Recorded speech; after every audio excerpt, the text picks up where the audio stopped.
In the world of heavyweight boxing, few men built a reputation as fearsome as Smokin Joe Frazier. Here was an old-fashioned fighter, prepared to take a punch in order to land a single knockout blow. I can clown, I can be cute, but that just ain't me, you know? And I don't really think this is the time to be cute and clown. This is a sport that I love, and the name of it is fighting. And I know every now and then I want to be catching a few punches, but I'm not going to worry about it. And as long as it don't take effect of me, I'm sharp and I'm conditioned, I don't worry about it. But this was no ordinary fighter. Perfect style. Joe Frazier was much more than just a tough guy. He was slick, smart, slide shots. I think Joe was really fighting for America, and he brought a lot of honor and dignity to the role that he was in, and he brought dignity to his people, and he brought a nation together. Alongside Muhammad Ali and George Foreman, Joe Frazier formed part of the greatest era in the history of heavyweight boxing. Joe Frazier was a hell of a fighter. Joe Frazier belonged in any era.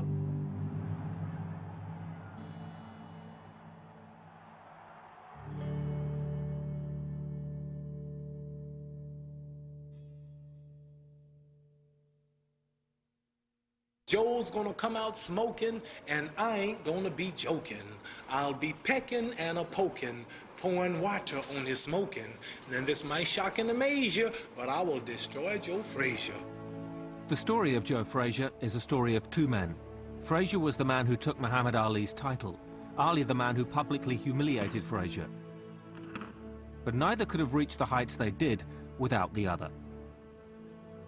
Bottom line, their fights, they're always going to be hyphenated.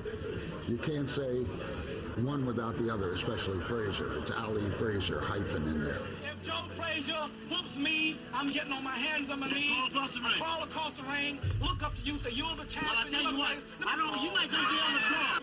If he whipped me, I'll crawl across the ring to him. And then but in this situation, he gonna be on the floor. I gotta walk over. You had Muhammad Ali, who was the symbol of the anti-war movement, the exemplar of black pride.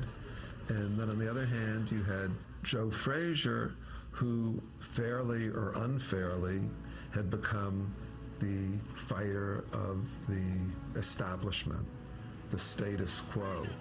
But the rivalry ran deeper than that.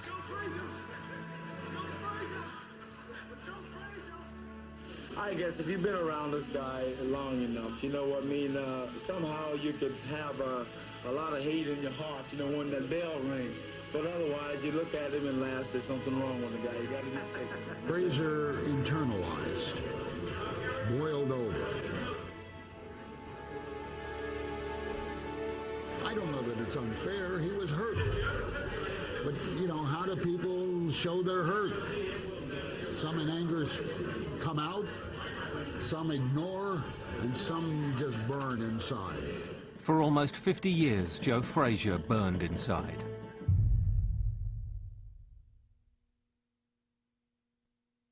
The irony of Muhammad Ali becoming this militant in the 60s is he had a beautiful lifestyle. He was a young amateur boxer who was subsidized from the time he was a young boy, 10 or 12 years of age. Joe Frazier worked on a sharecropper's farm. His father had one arm. Frazier was doing work of an adult when he was 10, 11, 12 years of age. Frazier was always doing it tough. So I think Frazier felt that, you know, for Ali to belittle him when he really went through that life, that was pretty much, you would say, that's the stereotypical life of an American black man. I think that grinded at Frazier. Born into poverty in 1944 in Beaufort County, South Carolina, the young Joe had little formal education and even fewer prospects. Boxing offered a way out. I was born and raised in South Carolina. I was going to school, but I didn't go to school. I think I learned how to spell cat and dogs, you know, that was all. And the guy who was sitting next to me, I had a copy of his paper. Most likely he was wrong, so therefore I was the same way. They were wrong again. So therefore, you know, I never would grow to be, let's say, a lawyer, you know, but growing to be, let's say, a champion of the world. Frazier found his initial calling in the unforgiving cotton fields of America's Deep South. The work around here was hard, that's for sure, and, well, driving tractors in the field, loading vans, otherwise working on the grader machine, and every now and then dig a little ditch also. Well, it didn't pay well, but right now I think it paid off. One day I sit down and tell Mom, look, I gotta move. She said, well, boy, you know, you're a young boy, want you to stay in school and learn as much as you can. I said, I want to be the champion of the world, and I ain't gonna get it down here. Instead, the ambitious young Frazier moved north, eventually settling in Philadelphia via New York. In between jobs at a slaughterhouse and a life of petty crime, he let off steam at the Police Athletic League where he learned to box. And it was here that he teamed up with trainer Yank Durham. The fiery Frazier made an immediate impression. He's going into the job to do the best he possibly can do. But at times he will get worked up that, you know, it's, he and I, we don't argue, but he cuts me up pretty short, and I know that he's, you know, getting a little worked up about the fight, and he's figured out the fight on his own from there. He wanted to move. He quite nice. He's seen other guys doing it, and he thought he was the type of fighter that could move around the ring. And I said, look, this is something we have to stop. This nonsense running around the ring and trying to box. You're not a boxer. You're too short for a boxer. You're a fighter. You got the power. And I figured by teaching him the born-in style, slipping and all the time, and keeping after a guy, that he would be successful in this, you know, fighting his style there. If you look at the boy's structure, he's a strong boy, big thighs, and he's a very good puncher. And you got to keep the guy applying pressure on these fighters. When I came out of Mama, I was a big boy. So therefore, so I do know how to throw them hands, you know what I mean? Most important, when you're in there fighting, you're going down this way, see my head is exposed? Right. So you get in here, bring him up from that. You go down, when he coming out, bring them hands up. I had plenty of insight on Joe Frazier. Joe Frazier was a hell of a fighter. Joe Frazier belonged in any era. A well-taught guy. Yank Durham was a great manager he had. The trainer was a great trainer. I'm from Philly originally, so I knew the whole clientele around Joe Frazier. I knew the guys. They were friends of mine. Under Durham's watchful eye, Frazier quickly progressed as an amateur, winning the Golden Gloves heavyweight division in 1962, 63 and 64, before taking his place on the US team for the 1964 Olympics. I started in 1960, 61, late 61, early 62, and then went on to Tokyo to win a gold medal. I was the only guy to save America on the boxing team. Let's say I'm the only guy that won a gold medal. So therefore I saved America. And during the time, I messed around, had busted up knuckles and thumbs and stuff, and I still fought, let's say, with a busted up hand, because I want that gold medal. Despite breaking his already formidable left hand in the semi-final, Frazier beat West German Hans Huber to take the gold medal. He won the gold medal when others were supposed to go and fight, and they didn't. Smokin Joe went in there, and he won the gold medal. Smokin Joe was an all-American boy. Shortly after the Olympics, the All-American Smokin Joe turned professional, backed by a local consortium, Cloverlay. He continued where he left off, defeating all comers. Short for a heavyweight, but full of courage, Frazier fought with a frightening intensity rarely seen before in the ring. By 1967, he was the leading contender for Muhammad Ali's crown. But Ali had his own problems. This title defense against Zora Foley would be his last for 3.5 years, when he was suspended for refusing to join the US Army. From that point on, Frazier and Ali's careers would be intertwined forever. At that time, Frazier had turned pro. He starts to build his momentum. By 1967, in July, the first man ever to stop George Chuvalo, this impenetrable force that had gone the limit with Ali, 15 rounds. Nobody could put him off his feet. Frazier stops him in the 4th round. With Ali now out of the picture, a tournament was devised between the leading 10 contenders to crown a new heavyweight champion. Joe Frazier led the way. Now he's starting to build a momentum, and people are seriously starting to say, hey, if Ali was still around, you think he'd beat Frazier? And for the first time, you start to say, well, Frazier's got a chance. He starts to get stronger. They split the title. They have a tournament to determine who's heavyweight champion with the WBA. Frazier wins the New York championship by beating Buster Mathis, who had beaten him in the amateurs in the Olympic trials.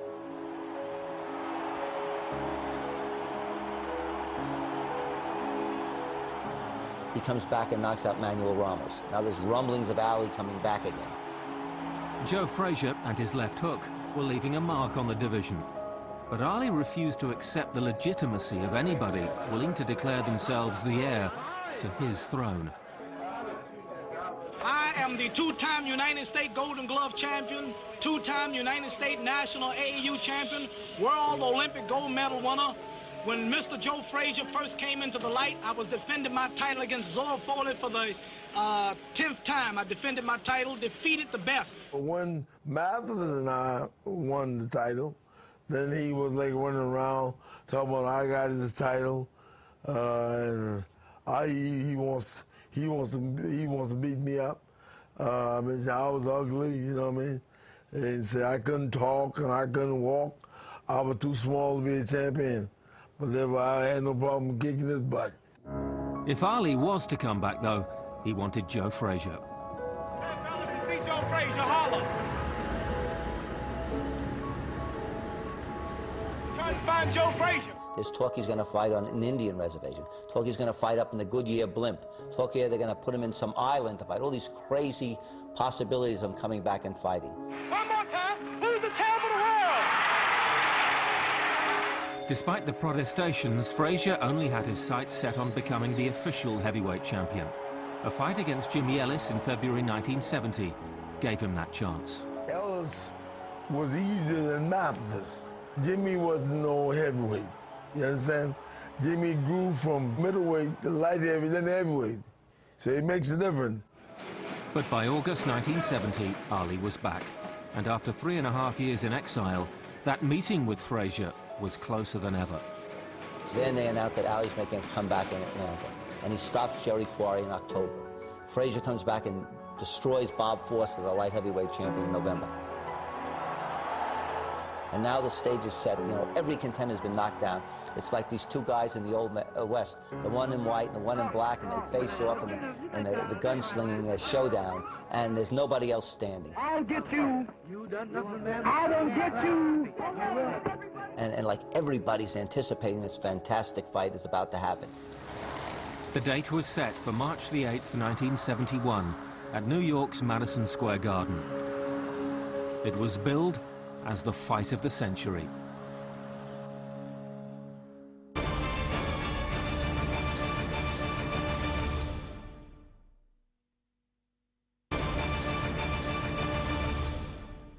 It was a natural rivalry because he became the champ while my guy was away. They didn't like each other. Because Ali didn't like Joe, and Joe didn't like Ali because of name calling he was doing with Joe. Calling him Uncle Tom and everything, and boy and all that, you know. And Joe didn't like that. How is a slow, flat-footed, ugly, slow, awkward Joe Frazier gonna whip Muhammad Ali? If he dreamed it, he better wake up and apologize. Well, your silly got his little gimmicks and little schemes and little plan and little phony ways about him, you know what I mean? But as far as I'm concerned, he's all right with me. Took him to New York one time, gave him some love. And he got out the car, Joe Frazier, Joe Frazier got my title. Joe Frazier got my title. I want to whoop Joe Frazier. I said, no, you ain't gonna whoop you want to fight me, okay? Their contrasting styles made it a classic matchup. The slick, smart, streetwise Ali against Frazier, the vicious, square-shouldered bulldozer. There's that old story that styles make fights. Joe's style was exactly the antidote to Ali's, and vice versa. But all Joe Frazier's relying on is a couple of good hooks. And he's fighting a fighter who's not even scratched. I don't see really any different from Clay's style and the past 26 guys I've been fighting. What you slip his jab to the left, you can hit him with a left hook. You slip it to the right, you can hit him with a right hand. Okay. I'll be taking my time and keeping my distance on my toes, staying in arm range. I'm taller than he, and pop, pop, sticking him with that fast jab. I'm gonna slip and slide, you know, and pop him with body shots, you know, and I get over the right hand counter. I don't know who's win, but I hope Frazier does. Mohammed is going to win the fight. Muhammad Ali. I favor Frazier. I think Clay will win. The best man wins. Both fighters were unbeaten, and both had claims to be the true champion. Tonight, they will all admit, they will all say how wrong they were. Listen to me now. This will be no contest. Never in my lifetime or since have I ever seen a boxing match capture that kind of worldwide attention. They had 21,000 people in the Garden that night. They could have had 221,000 people there. Frazier's hook's falling short. That's a good left hook, and he gets it home to the head of Clay, and Clay's hurt, and he dances away from the ropes because he had out from Clay. What a fight! This is Frazier this time snarls back at Clay as Clay catches him to the head. I don't know what he said, but obviously he was showing contempt. Oh, there it is! The left hook! Frazier's at last caught up with him. Tremendous left hook. So Clay down, the first knockdown of the fight. Winner by unanimous decision, and still heavyweight champion of the world, Joe Frazier. No, he ain't no fighter. He's a boxer. He hit and run, you know what I mean? But I tracked him down. I cut him down. He could run, but he couldn't hide. Yet after beating Ali, Frazier never got the recognition he felt he deserved. His motivation had begun to desert him. It was almost a year until he fought again, successfully defending his title on 2 occasions. His next fight, however, was against the 1968 Olympic champion. Frazier faced George Foreman in Jamaica in January 1973.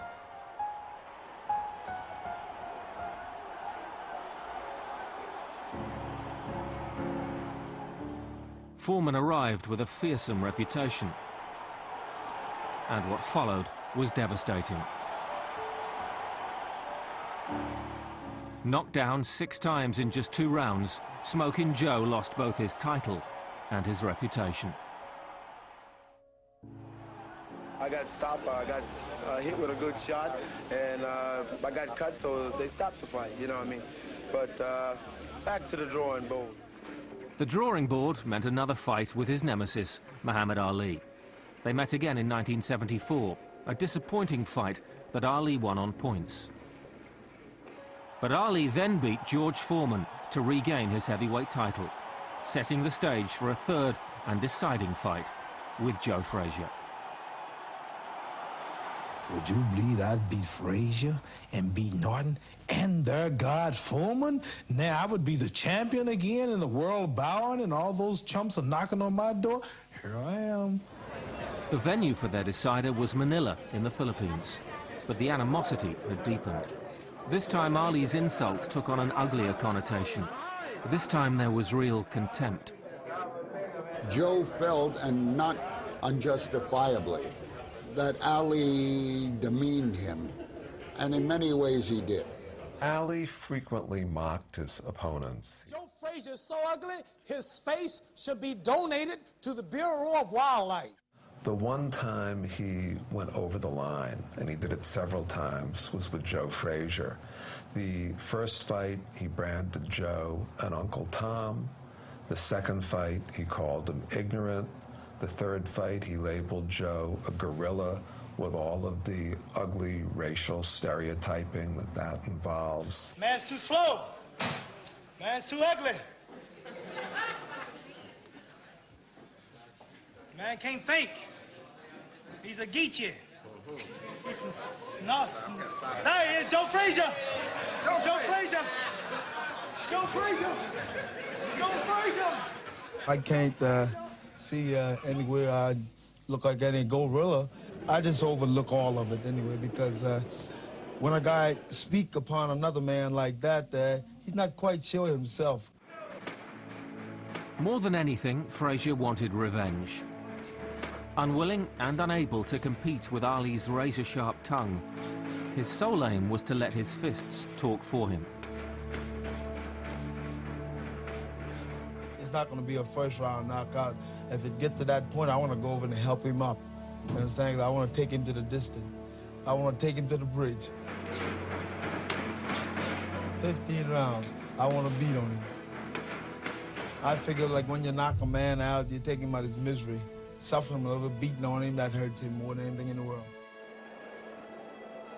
He might be Joe Frazier in the ring, but Joe was too pure a fighter to be psychologically dominated. I usually don't get involved with, let's say, that kind of warfare. I feel like he's another man, and only one way to think. That's to win.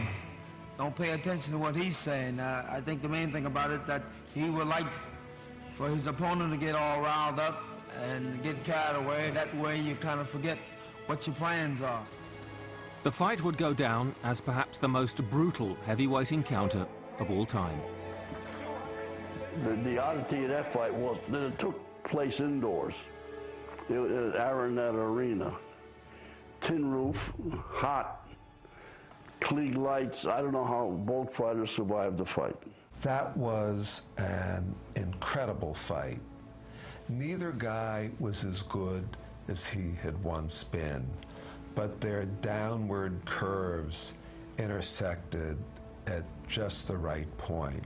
It was a historic battle, fought in really death-like heat and humidity.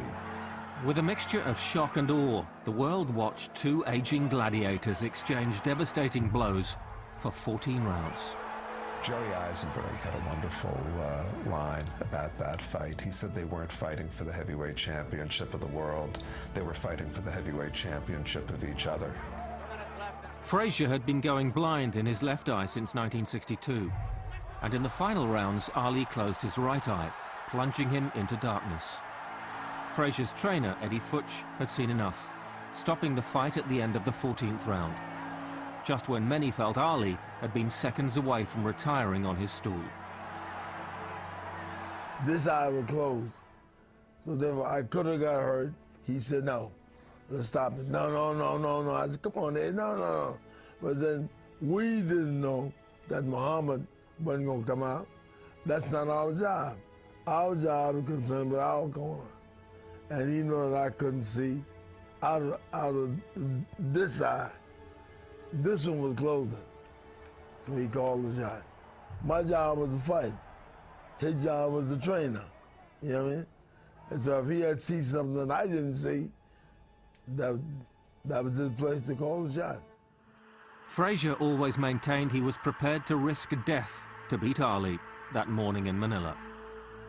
He was terrific as a fighter. You know, there's no doubt about it. And with the Thrilla in Manila, he personified that. Being able to demonstrate, you know, his ability to go in there and fight and give it his all. It was a defeat Frazier never recovered from.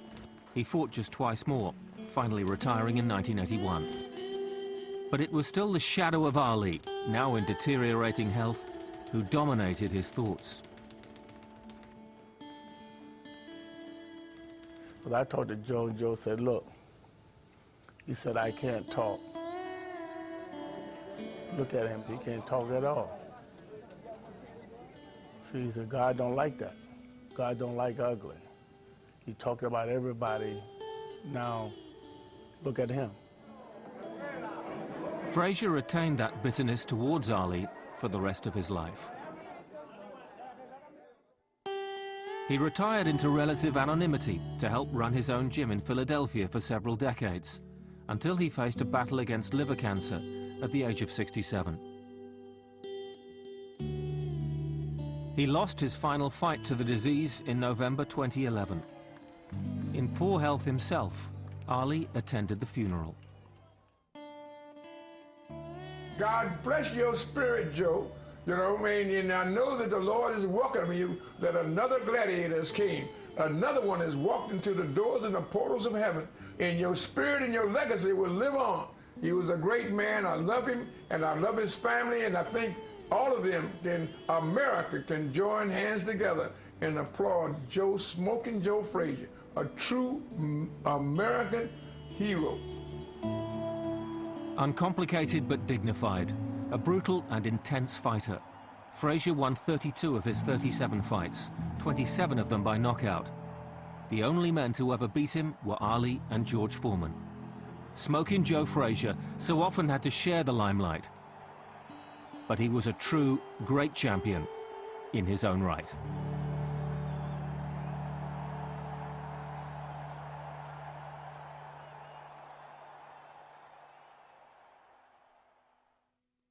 Now, the time is near, the time is here to check my hopes and prepare to take the dare.